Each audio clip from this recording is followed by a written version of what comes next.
Good day and welcome to today's class. If you are watching this is the second class of this series. The first one has been done. You can check the bio for the link to that.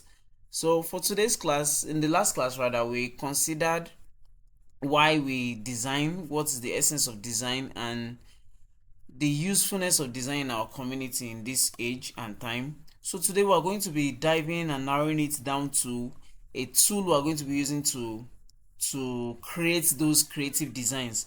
And for the course of this training, we are going to be considering Photoshop. Photoshop is going to be the tool we are going to consider for the course of this training. This is a friendly beginners class. The purpose is to take you from a novice to becoming an expert in the use of Photoshop. Yes, we're going to be studying basically Photoshop. Other softwares may come up later, but for this particular course, we'll be studying Photoshop. And Photoshop is a widely used tool, a beautiful tool that you can use to do a lot. So we should just dive in straight into the class. So now the overview of this class will be understanding what Photoshop is and what is used for. We'll be learning the differences between stylize and vector images. We'll be looking at we're looking at different type of file formats we can export with. We're also going to be looking at the interface of the Photoshop, how it looks like, as well as we're going to learn basically how to create our first Photoshop file and how to save a Photoshop file. Then lastly, we're just going to look at basic shortcuts that we can use to enhance and speed up our process when we are working. So now the big question is, what is Photoshop and what is it used for? Photoshop is a basic software. It's not basic, it's a software that we use to create stunning images, designs, and creative concepts. It can be used to manipulate pictures. It can be used to create from the scratch to the top of a picture. You can work with templates and stuff. So now basically Photoshop is used for photo editing and retouching. It's used for graphics designing, for social media content. You can create canvas. It has a canvas. You can create canvas of different sizes on Photoshop. You're not restricted. You're only restricted to your creativity. So now in Photoshop you can illustrate. We can also do web designs, mock-ups and stuff. We work with mock-ups too. You can also bring in mock-ups and edit mock-ups on Photoshop. We can also do compositions, manipulations of images. Yes, you can convert from one to another. That is where the creative part of you comes in. Are we together? So now understanding raster and vector images. The thing is, the major difference between both of them is when it comes to raster images, they are created with pixels. Let me explain. Let me bring it down. Pixels are like the smallest size of an individual image or a video. So now if you zoom in a picture to the last, you will see the pictures is made up of boxes. Is made up of different boxes, and each box holds a level of content of each designs. So that individual box, one of them is called a pixel. So now a picture is made up of so many pixels. So now those are what makes up a picture. And for that, the more you zoom into a picture, you are stretching the pixels.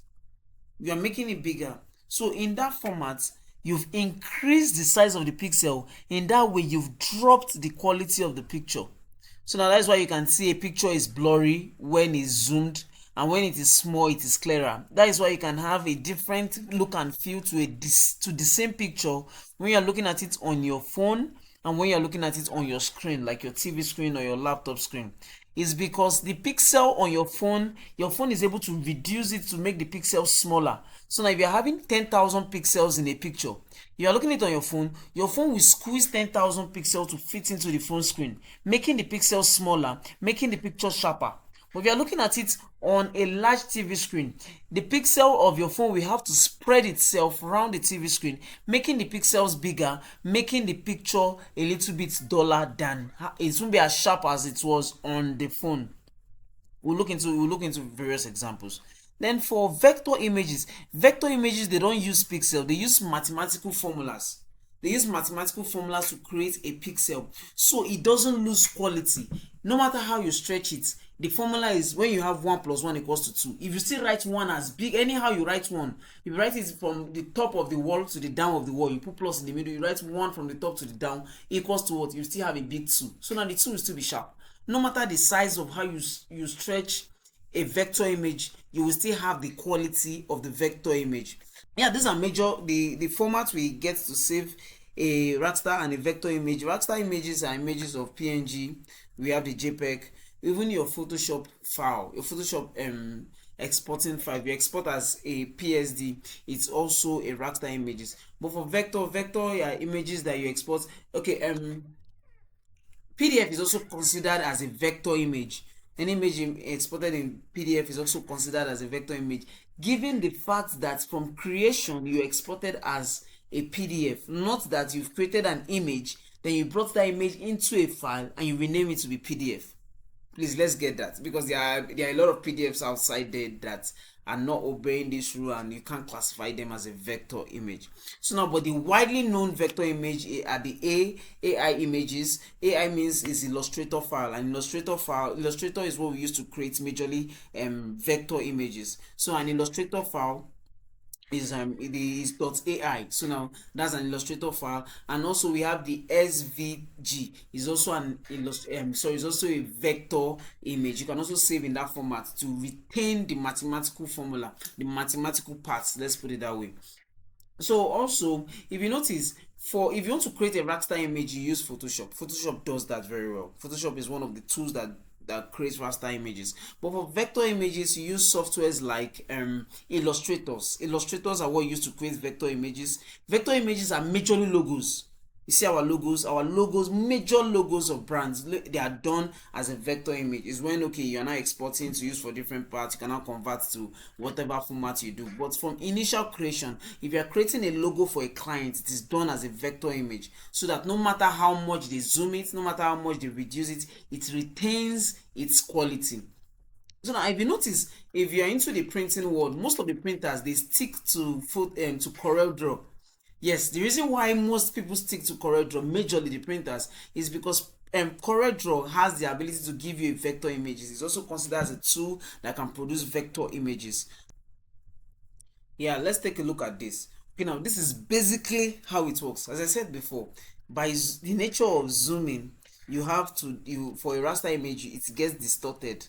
As the nature of zooming, it get blurry. Then put it that way. Then, but for vector image, it maintains the sharpness of whatever you are doing. So now, if you can see, this is an illustration of a vector and a raster image. So now, for rasters, by the nature of zoom, you get to lose the sharpness of the image. But for vector image, it maintains, because it's a mathematical formula it uses in creating its files.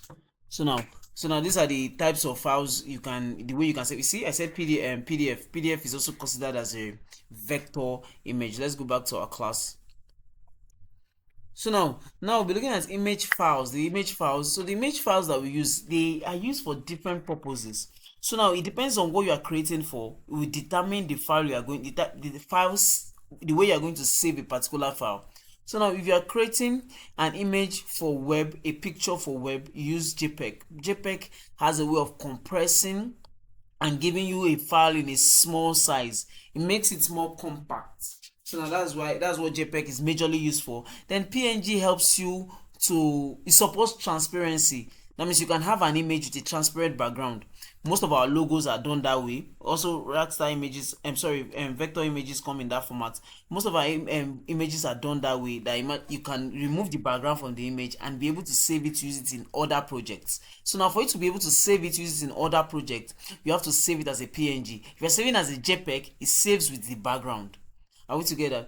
Then for PSD, it is a native file of Photoshop that is editable. That means if you are having a PSD file, that means you can edit the elements that makes up that particular file, or that makes up that particular file designs. That's so now if you're doing a job for a client, or someone is working for you, and maybe the person made or someone is working for you as you are the client, and the person is done with the job. But imagine that in the nearest future you want to make some little adjustments to the design. Maybe okay, you want to change the number there, or you want to change the color. You can ask for the PSD file, then keep it. Anytime you want to make it and correct a correction to that design, you can just go to the PSD file and do that. Are we together?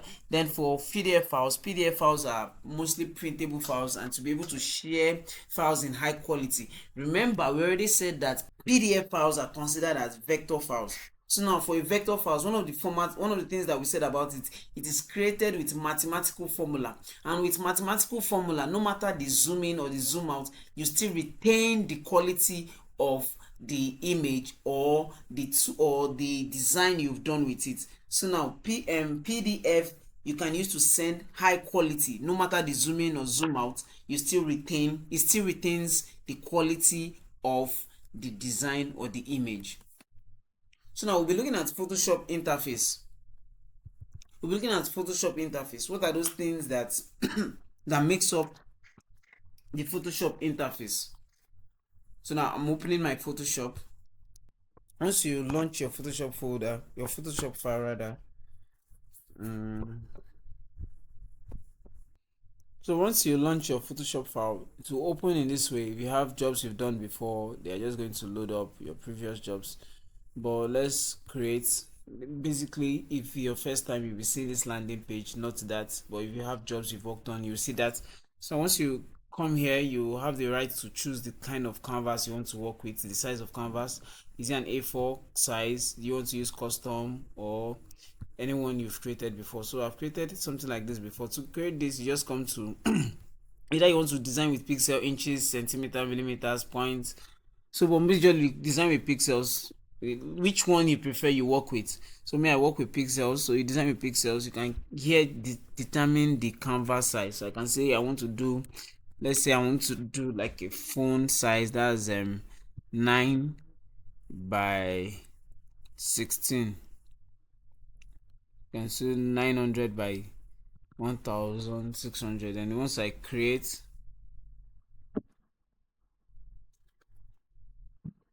yeah, then this is what I'm having.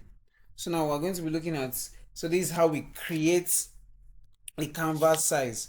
So we're also going to be looking at the what makes up the the Photoshop interface.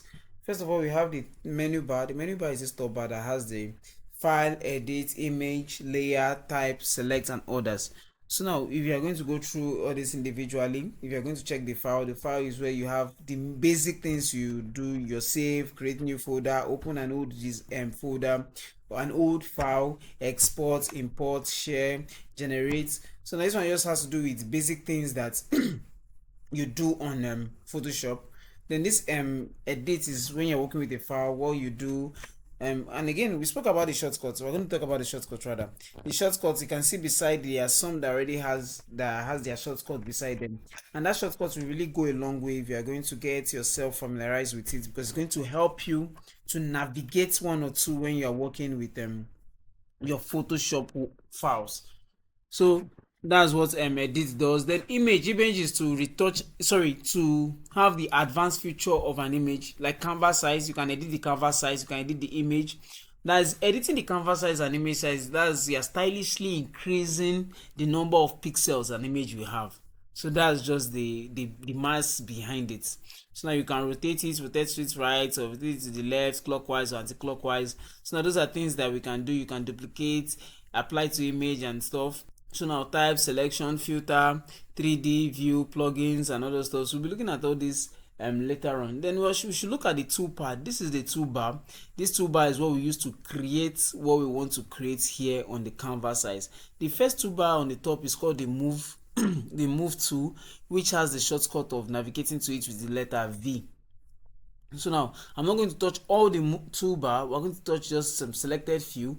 Then as we go along the way, when need come for us to explore that, we are going to look into it.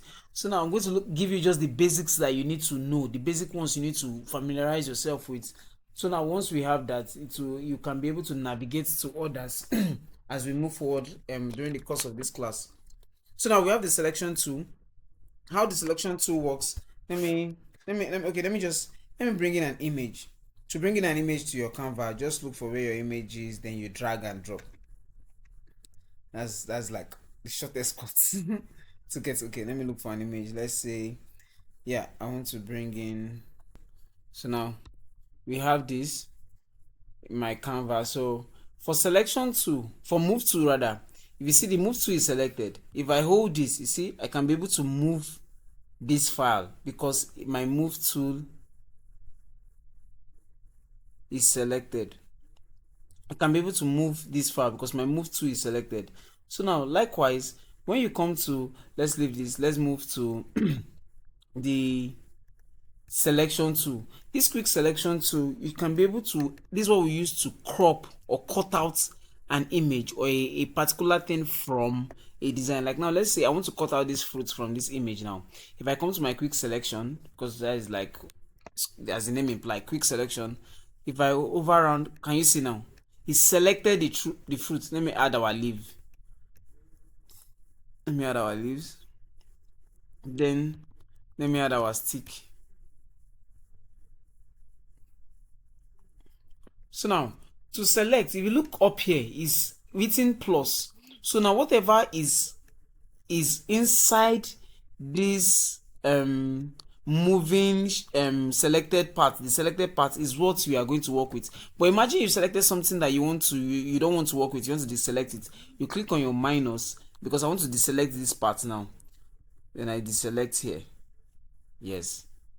And I come back to my plus. Then to extract what you've done, to see what you've done, you come to select and marks. Once you click on select and marks, it will give you a preview. Okay, this is what we've selected. Then you can maybe, most of the time I use smart radius rather. Then this is other settings you can do. If you've selected your image well, you may necessarily not need to work with or do anything here. You've selected your image well. And I think Photoshop have advanced their software in a way that, okay, it's more sensitive and more accurate than it used to be. So now I just come here to new layer, then voila, we are done.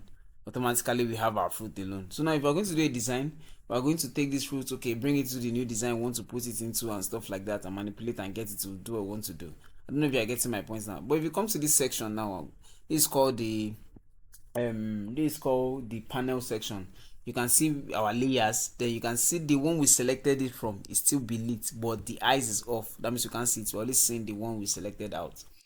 So let's go to our move tool, which is the shortcut is V. If you click on V, you can be able to move, select and move this thing. But you can see that there are some parts that are showing from the image itself. The reason being that when we are selecting the image, we removed those parts. I don't know if you remember, they are not in the canvas. So now we didn't include them in removing them. It's only what is in the canvas that we were able to remove and leave. But those things that are outside the canvas will still remain outside the canvas. Are we together? So now let's look at other. Then this is the crop tool. The crop tool is like, you can use it to change the resolution. Okay, this one is locked already to font size. Look at it, 16:9. But no, I don't want it to be locked to font size. I want it to be free. You can click on clear to clear it. So now I can manually adjust the Canva as I want it to be. Can manually, I can say I want to adjust it to be like this. I just want the fruit part alone. So now once you've cropped it, you click on OK. So now we now have only the fruit part alone. Are we together? So now this one is like color. This is a color picker. You see, the beautiful thing is that once you once you put your cursor over a particular tool, it shows you what that tool can do, a pre of what that tool can do. So now if you select this one, you can see now we can come here that select the color yellow. How do we know? Let me just open. This is our character where we can edit our text, but there's no text here. So I just want to open it down so I can show you what the selection tool is doing, the color picker is doing. Look at this color black now. So now if I pick this, you see that it has changed. If I pick this, so now I'm just showing you how that the color picker is active. So now as I'm picking, it's changing as I'm picking the colors. So now also if you look at down here too, the same thing is happening. It is changing as I'm picking the colors. So now this is the healing tool. This healing tool is used to remove spots. We use it most, it's called the spots remover tool, but it's called the healing tool. We use it to remove spots. And this is our brush. For our brush we use, what is brush used for? Normal painting brush. That's what the brush does here. So now also this is our eraser. I want to erase something. Like if I select my eraser now, see, I'm erasing parts of the fruit. That's what the eraser does rather. So now if you create here, I can come here, this plus sign, to create a layer. So I've created a layer. I want to show you how the bucket, if you come here, if you long press this, you see the paint bucket. I want to show you how the paint bucket works. So now if you create a layer and you select your paint bucket, if you hover over the canvas and you click on it, it's going to apply that color that is here to that canvas. That means painting the layer with that particular color. So now if I change this color, say I've changed it to black, if I click on it, it changes to black. The reason is that, it applies the color that it's here. So now, but if you notice, we can't see any other thing apart from this black. It is because every other thing is under the black. That's the way this layer section works. It shows what is on top, then the next thing, if the what is on top is having space for what is under to show, what is under will show. But because of this black is fooling, is the layer covers everywhere, that means we can't see anything under. But imagine I move it below this fruit, you can see now, we can now see the fruits. But remember, we've used the eraser to erase some part of the fruits. That is why we are having this black place showing here. But I think I would love to use this color. Let me use this bucket to fill this color with this color. Yeah, well, let me use white. Let me fill with white. Yeah, so now you see the way we use the bucket tool and this. So also let's look at our pen tool. Our pen tool is, we use the pen tool to draw shapes. So now I'm just clicking. Also we can draw curve with our pen tool. See, you can draw a curve. To draw a curve, you hold and drag, select, hold and drag.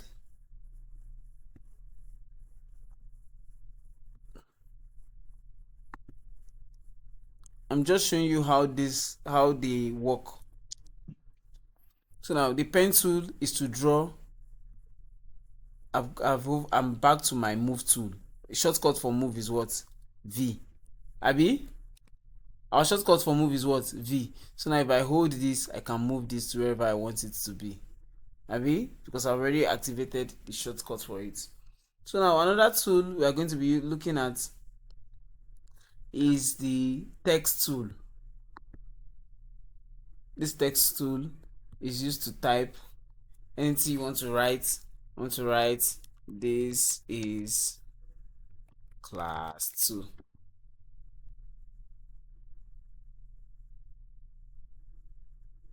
So now you can change the typeface here.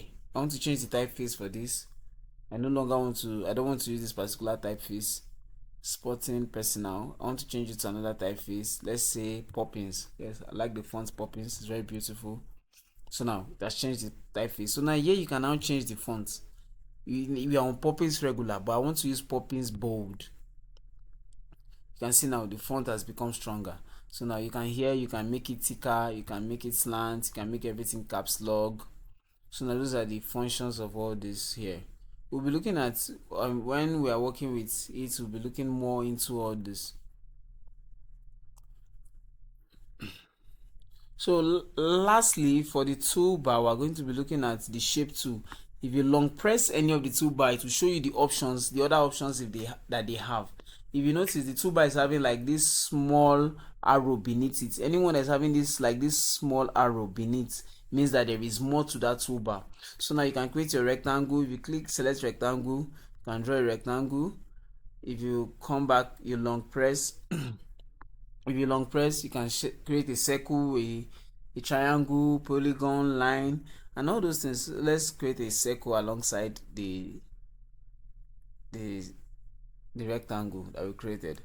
So now you see, so now this is basically what we use the toolbar for. Then this is our panel section. Our panel section covers the You can decide to add what you want to add to the panel section and remove what you want to remove from the panel section though. So but for our panel section, we have the layer, which is like the one of the most important parts that you need to have. The layer carries everything that you see in this Canva. If you notice, everything you see here appears here, but in line of wherever. See, this one is on top everything because it's the top, the one on the topmost floor. Let me put it that way. Then this is next. So this is next. So now it follows the hierarchy. The white is last. Reason being that is at the bottom. Oh, we still have this shape. You get, the white is last and this is last because it's at the bottom. The white is on top of it because it's beneath it. So now this is what we are having. So that's the layer panel. Then for the properties, the property shows us each panel you are on, each layer, sorry, you select on, the property shows you what effect is on it, what are the things that layer contains, that particular layer you select. So now if you notice, for each layer selected, the properties are different. The adjustments has to do with, okay, you want to increase brightness, you want to work with levels, you want to work with curves and stuff. These are ways you add look and feel to the design you are doing. You use panel to do that. So also the libraries, let's leave libraries for now. Then the channel, let's leave channels for now. This is where we have the RGB red, blue and green. So but basically we are going to be using mostly our properties and our layer. So now this is our character. To add the character, you get it here. You can also add the character up here, but you can get it here. See, our character is active, that's why you're seeing it there. Our layer is active, that's why you're seeing it there. Our property is active, that's why you're seeing it there. Are we getting the point now? So this is how we create and we work with Canva. Then the lastly, we're going to be looking at this, our canvas. Remember we said that before. We're going to be looking at, for this, we're going to be looking at the option tool. This is called the option bar. This place here,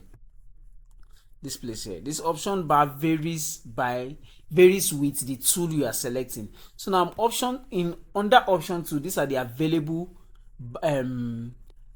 option bar we have. It means that in each tool there are more options. If you notice, if each time you change a tool, you see the option bar changes. That means what you can do with this particular tool, the options you have to do with this particular tool, that's what you are having here. So now that's the option bar for that. So now we should look at finally how to save a file. So now this file, if I want to save this file, I go to file, then save. If I click on save, then it brings me to where I want to save it. Then let me say class 2A21. So now it brings this file, I say save. So now that means I'm saving this in as a Photoshop file. It means that it's an editable file. Anybody that has this particular file I just saved, which is a Photoshop file, can edit this file. Like, we'll be able to edit individual elements in this file. So finally, we want to talk about how to export in different formats. So if you see this is not having any background, I had to switch off the background so that we can be able to see how to export as a PNG file as well. So now to export, you go to your file. Once you click on your file, you go to export. That's if you want to create a file you want to send, a PNG file, not a Photoshop file. You click on export as. It will give you the options that are available. So now see here it's written PNG. This up here, this way you can navigate between PNG.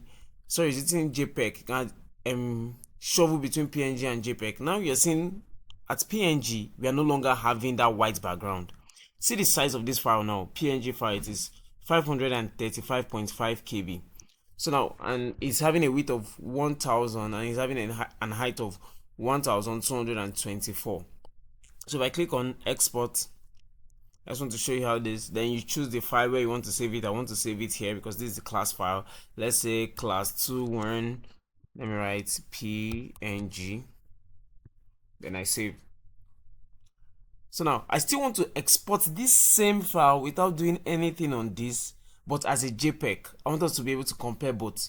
So now if I click on export, if I click on file, go to export, then say export as. You remember the last time we exported as PNG, so it's going to just retain the last memory. So we can come here and change from PNG to JPEG. But before we change from PNG to JPEG, I want to show you something.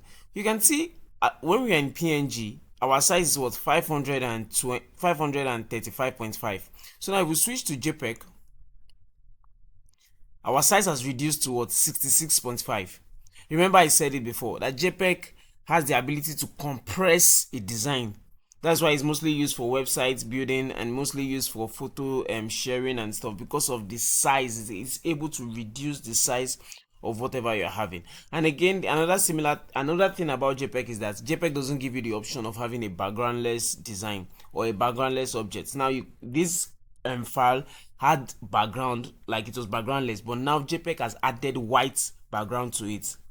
Defaultly it adds white background to it. You see, our width is still maintained 1000, our height is still maintained 1224. So now let's export.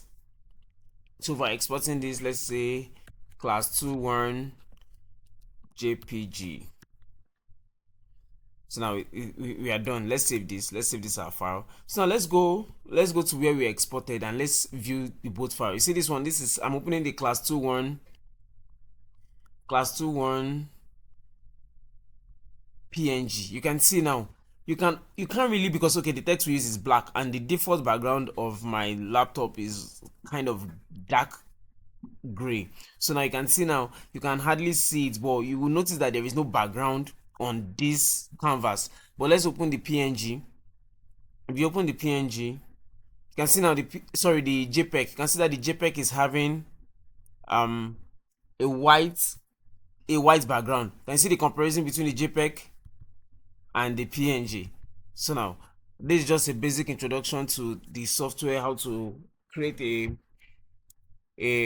this is a basic introduction to Photoshop, how to create a canvas, how to export, and the various types of exporting options we have. There are other ways you can also export to get other varieties of displays and stuff. So now we'll be looking at, also lastly, we're looking at basic little command shortcuts that we can use, that we use in Photoshop.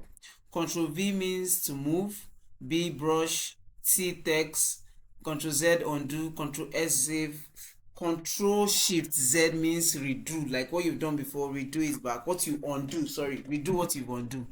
So now those are the basic, most of the basic things that we use in shortcuts we use in Photoshop. So now, by the nature of use, as we'll be working, you'll be seeing where all the shortcuts come into place. So now I think this is basically the class for today. So now, for recap, you should be able to, after this class, know what Photoshop is used for, be able to differentiate between raster and vector images. You should be able to know the different file size types and how to use them.